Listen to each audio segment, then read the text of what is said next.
காலங்காலமாக தமிழர்களின் வாழ்வியல் வழிகாட்டியாக விளங்குவது திருக்குறள். அதிலிருந்து ஊக்கமடைந்த ஒரு சிறிய நெறிக்கதை இதோ. ஒரு சிறிய கிராமத்தில் அருளன் என்ற இளைஞன் வாழ்ந்து வந்தான். அவன் ஏழைதான். ஆனால் நேர்மையும் ஒழுக்கமும் அவனின் உயிராக இருந்தன. தினமும் வயலில் உழைத்து கிடைக்கும் சிறிய வருமானத்திலேயே வாழ்க்கையை நடத்தினான். ஒருநாள் வயலில் உழைத்துக் கொண்டிருந்த போது மண்ணில் புதைந்திருந்த ஒரு பை அவன் கண்களில் பட்டது. அதை திறந்து பார்த்தபோது அதில் நிறைய பொற்காசுகள் இருந்தன.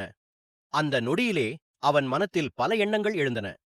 இதை வைத்துக்கொண்டால் என் வறுமை தீரும், நல்ல வீடு, வசதியான வாழ்க்கை கிடைக்கும் என்ற ஆசை தோன்றியது. ஆனால் உடனே அவன் தந்தை சொல்லிக் கொடுத்த ஒரு கருத்து நினைவுக்கு வந்தது.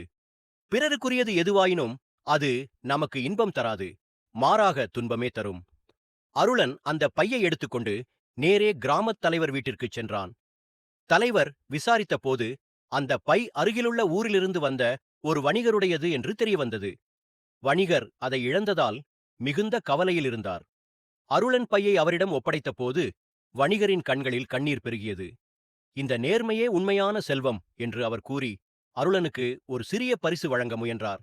ஆனால் அருளன் அதை மறுத்து, என் மன நிம்மதியே எனக்கு போதும் என்றான். இதைக் கேட்ட அனைவரும் அவனை மதிப்புடன் பார்த்தனர். காலப்போக்கில் அவனின் நேர்மையும் உழைப்பும் காரணமாக அவனுக்கு நல்ல வாய்ப்புகள் கிடைத்தன. வாழ்க்கையும் மெதுவாக வளம் பெற்றது. நெறி: செல்வத்தை விடச் சிறந்தது ஒழுக்கம். பிறருக்குரியதை விட்டுவிடும் மனமே உண்மையான உயர்வை தரும். திருக்குறள் சொல்லும் போல், நேர்மையுடன் வாழும் மனிதனே உலகில் நிலையான புகழை அடைகிறான்.